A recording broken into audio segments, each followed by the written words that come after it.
बंधू आणि भगिनींनो, मी आज तुमच्यासाठी एक नवीन सुविचार व विचार घेऊन आलेलो आहे. तो सुविचार व विचार पूर्णतः ऐकावा, आवडल्यास लाईक करावा, शेअर करावा आणि माझ्या अनमोल विचार मंच या यूट्यूब चॅनलला, फेसबुक पेजला व इंस्टाग्राम आय डीला सबस्क्राईब सुद्धा करावा. बंधू आणि भगिनींनो, एखाद्याच्या मनात वाईट विचार असतील तर त्याच्या हातून वाईट कृत्य किंवा घटना घडण्याची दाट शक्यता असते. बांधवांनो, उदाहरणार्थ, एका गावामध्ये एका तरुणाच्या मनात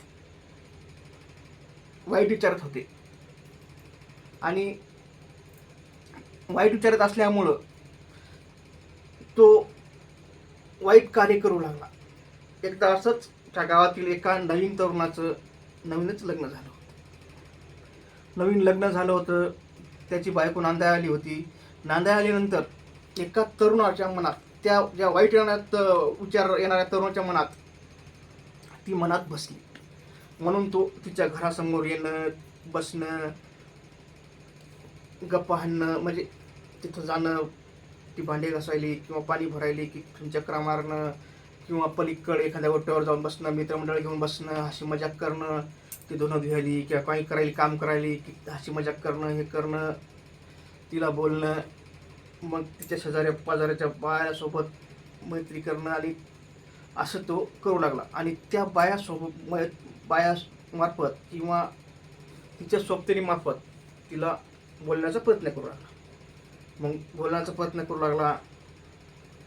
बोलू लागला असं तसं. मग तिला बोलू लागला, नंबर मागू लागला, हे करू लागला, म्हणजे तिला ब्लॅकमेल करू लागला, फसवण्याचा प्रयत्न करू लागला. ही गोष्ट त्याच्या लक्षात आली, म्हणजे त्या बाईच्या लक्षात आली की आपलं असं असं करतो. कारण एका बाईने ती सांगितलं की, मग सांगितल्यानंतर ती गोष्ट तिच्या लक्षात आली आणि तिच्या सुद्धा सुरुवातीला लक्षात आली. परंतु तिला वाटलं आपण नवीनच लग्न झालं, आपण कशाला आपण त्या गोष्टीकडे इग्नोर केलं तिनं. पण ती जास्त तिची इग्नोर केल्यामुळे त्याची हिंमत जास्त वाढू लागली. कारण तिनं हे केल्यामुळं, तिच्याकडे त्या गोष्टीकडे त्या मुलाकडे लक्ष न दिल्यामुळे त्याची हिंमत वाढू लागली. मग नंबर मागणं, हे करणं, बोलण्याचा प्रयत्न करणं, इकडे गेलं तिकडे जा, तिच्या पाठीमागं जाय, बोलणं कर, असं कर, बोलण्याचा प्रयत्न कर, असं कर तसं कर. ही गोष्ट लक्षात आल्यानंतर तिच्या नवऱ्यानं तिने सर्व हकीकत सांगितली. तिच्या नवऱ्यानं मागचा पुढचा विचार न करता तिच्या घरच्या एकदा न समजावून सांगितलं, घरच्या त्या सांगायला लावलं.